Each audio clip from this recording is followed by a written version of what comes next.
மகன் காளிதாசுக்கு நடிப்பு பயிற்சி கொடுக்கும் ஜெயராம். மலையாள நடிகர் மம்முட்டி தன்னோட மகன் துல்கர் சல்மான ஹீரோவா களமிறக்கி விட்டதை அடுத்து மோகன்லால் தன்னோட மகனை கமல் நடிச்சிட்டு வரும் பாபநாசம் படத்துல உதவி இயக்குனர் வேலைக்கு அனுப்பியிருக்காரு. அவங்களை அடுத்து இன்னொரு மலையாள நடிகரான ஜெயராமுக்கும் தன்னோட மகன் காளிதாச ஹீரோவாக்கும் ஆசை ஏற்பட தீவிரமா கதை தேடிக்கிட்டு இருந்தாரு. அப்போ விஜய் சேதுபதி நடிப்புல நடுவுல கொஞ்சம் பக்கத்தை காணும் படத்தை இயக்குன பாலாஜி தரணிதரன் சொன்ன ஒரு பக்க கதைன்ற கதை பிடிச்சு போகவே அந்த படத்திலேயே தன்னோட மகனை அறிமுகம் செய்ய முடிவு செஞ்சாரு.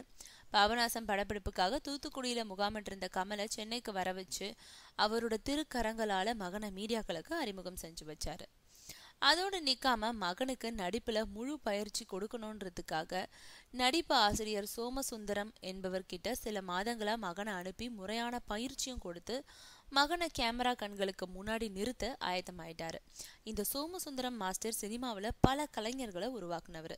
சித்தார்த் நடிச்ச ஜிகர்தண்டா படத்துல வில்லன் பாபி சிம்ஹாவுக்கு நடிப்பு பயிற்சி கொடுக்கும் அதிரடி ஆசிரியராகவும் நடிச்சிருந்தாரு.